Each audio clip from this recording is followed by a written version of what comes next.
Welcome to സഫാനാസ് vlog. ഞാനിന്ന് ഉണ്ടാക്കാൻ പോകുന്നത് മുട്ട കൊണ്ടുള്ള ബിരിയാണിയാണ്. ബിരിയാണിക്ക് ആവശ്യമായ സാധനങ്ങൾ: ഞാൻ 2 ഗ്ലാസ് റൈസ്, ജീരകശാല റൈസാണ് എടുത്തിട്ടുള്ളത്. അത് വെള്ളത്തിലിട്ട് നല്ലപോലെ കഴുകി 20 മിനിറ്റോളം വെള്ളത്തിൽ കുതിർത്തു. എന്നിട്ട് വാലാൻ വച്ച അരിയാണ്. ചെറിയ 3 സവോള അരിഞ്ഞെടുത്തിട്ടുണ്ട്. കുറച്ച് സവോളയും നട്ട്സും റൈസിൻസും കൂടെ വറുത്ത് വെച്ചതാണിത്. കുറച്ച് ക്യാരറ്റ് എടുത്തിട്ടുണ്ട്.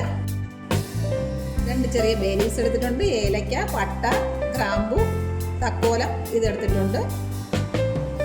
2 ചെറിയ ടീസ്പൂൺ മല്ലിപ്പൊടി, 1 ടീസ്പൂൺ മുളക് പൊടി,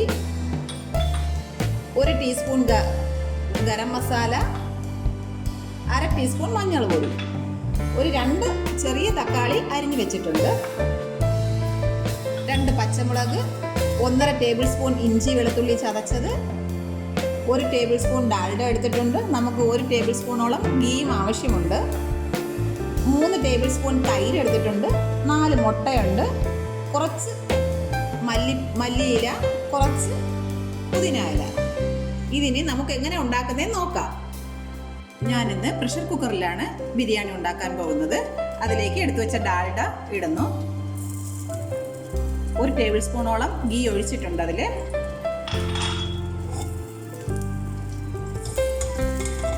അതൊന്ന് ചൂടായി വരുമ്പോൾ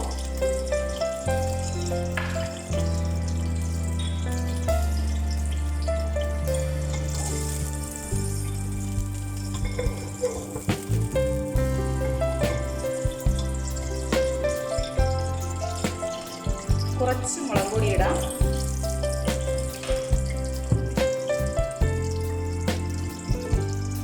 കുറച്ച് മഞ്ഞൾപ്പൊടി ഇടാം.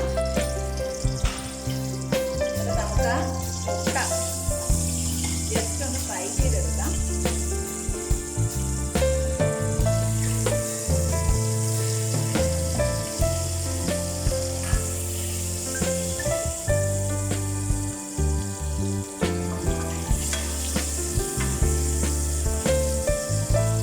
ഫ്രൈ ആകട്ടെ. മുട്ട ചെറുതായി ഒന്ന് ഫ്രൈ ആയി. നമുക്കിനി ഈ മുട്ട ഇതിൽ നിന്ന് മാറ്റാം.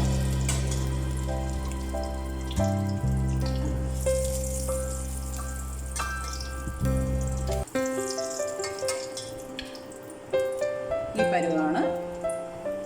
നമുക്കിനി ഇതിലേക്ക് ഈ ബേ ലീവ്സും ഏലക്കായും പട്ടയൊക്കെ ഇടാം.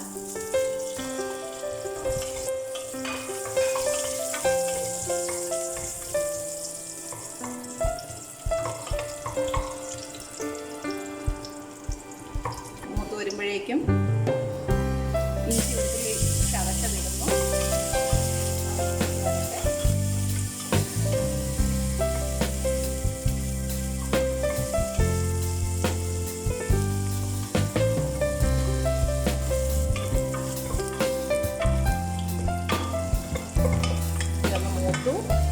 ഇതിലേക്ക് നമുക്കിനി സവോള ഇടാം.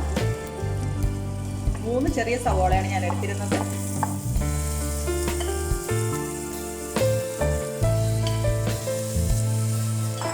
സവോള വഴണ്ട് വരാനായി കുറച്ച് ഉപ്പ് ചേർക്കുന്നു.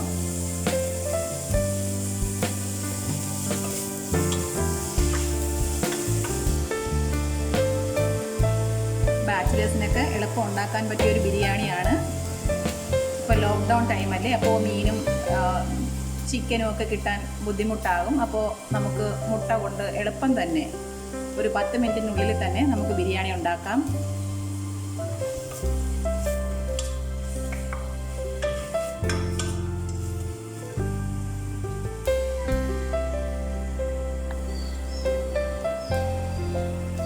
സവോള ഒന്ന് വഴണ്ട് വന്നു. അതിലേക്ക് നമുക്കിനി ടൊമാറ്റോ ഇടാം. 2 ടൊമാറ്റോ ഞാൻ അരിഞ്ഞെടുത്തതാണ്.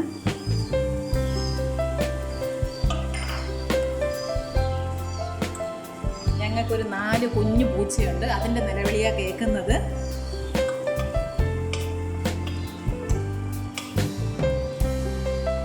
ഇതൊന്ന് വഴണ്ട് വരട്ടെ.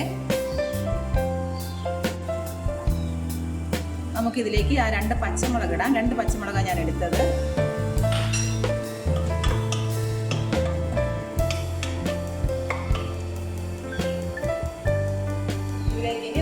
വെച്ചിരിക്കുന്ന മസാലപ്പൊടിയൊക്കെ ഇടാം. മല്ലിപ്പൊടി എടുത്തത്,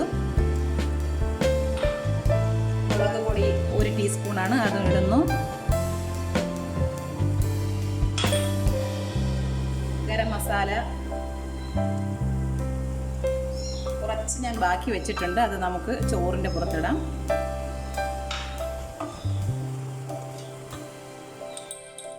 മഞ്ഞൾപ്പൊടി നല്ലപോലെ ഒന്ന് വഴറ്റാം.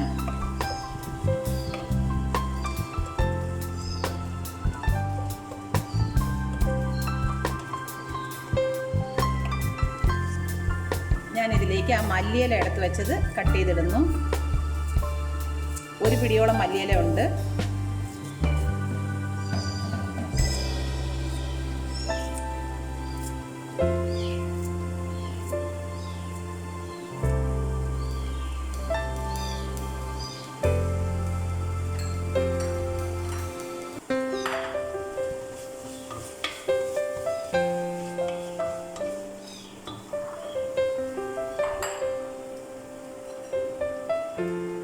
അതിലേക്ക് പുതിന ഇല ഇടുന്നു.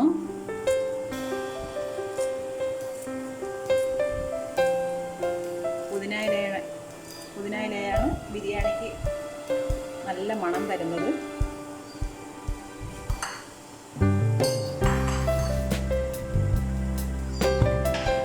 നല്ലപോലെ നമുക്ക് ഇളക്കാം.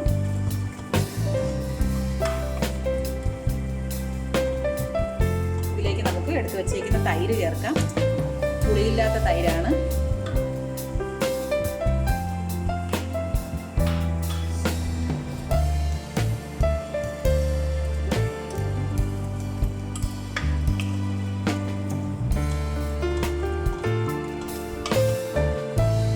നമുക്കിതിലേക്ക് ക്യാരറ്റ് ഇടാം. ഈ സമയം നമുക്ക് ക്യാരറ്റോ ഗ്രീൻ പീസോ വെജിറ്റബിൾ വേണേലും ഏത് വേണേലും ചേർക്കാം. നമുക്ക് ഈ സമയം ഇതിലേക്ക് ഇടാം.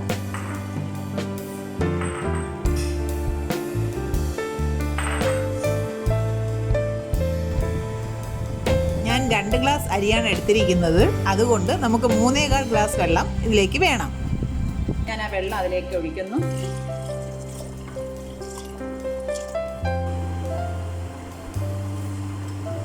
വെള്ളം അങ്ങനെ തിളയ്ക്കാൻ തുടങ്ങി. ഈ സമയത്ത് നമ്മൾ അതിൻ്റെ ഉപ്പ് നോക്കണം. ഉപ്പ് ആവശ്യത്തിനുണ്ടോ എന്ന് നോക്കണം. നല്ല രീതിയിൽ അറിയുന്ന ഉപ്പാകുമ്പോഴേ ബിരിയാണിക്ക് ഉപ്പുണ്ട്. വെള്ളത്തിൽ ഇത്തിരി കൂടുതൽ ഉപ്പുണ്ടായിരുന്നാലേ നമുക്ക് ബിരിയാണിക്ക് കറക്റ്റ് ഉപ്പ് കിട്ടത്തുള്ളൂ. അതിലേക്ക് നല്ലപോലെ തിളയ്ക്കുന്ന സമയത്ത് നമുക്ക് ഊറ്റി വെച്ചേക്കുന്ന അരി അതിലോട്ടിടാം. ഞാനിത് വെള്ളത്തിൽ കുതിർത്ത് വെള്ളം വാലാൻ വച്ചതാണ്. 20 മിനിറ്റോളം ഞാൻ കുതിർത്തിരുന്നു. ഇതിലോട്ട് അരി ഇടുന്നു. റോസ്റ്റ് ചെയ്തിട്ടില്ല ഈ റൈസ്.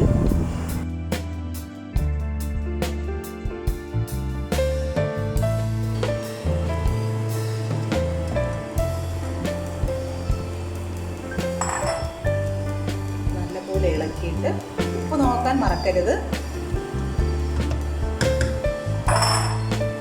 ഞാൻ ഫ്രൈ ചെയ്തേക്കുന്ന മുട്ട അതിലോട്ടിടുന്നു.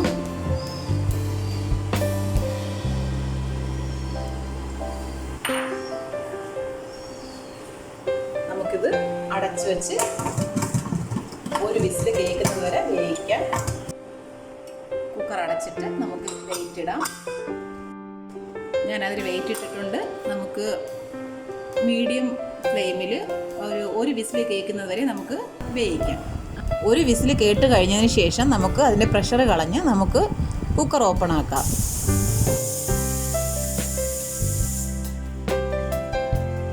ഞാനിനി തുറന്ന് നോക്കാൻ പോവാണ്. നമ്മുടെ ബിരിയാണി റെഡിയായിട്ടുണ്ട്. ഞാനിതിനി സെർവ് ചെയ്ത് കാണിച്ചു തരാം. അങ്ങനെ നമ്മുടെ മുട്ട ബിരിയാണി റെഡിയായി കഴിഞ്ഞു. ഉറപ്പായും ട്രൈ ചെയ്ത് നോക്കുക. ഇഷ്ടമായാൽ ലൈക്ക് ചെയ്യുക, സബ്സ്ക്രൈബ് ചെയ്യുക, ഷെയർ ചെയ്യുക. Thank you.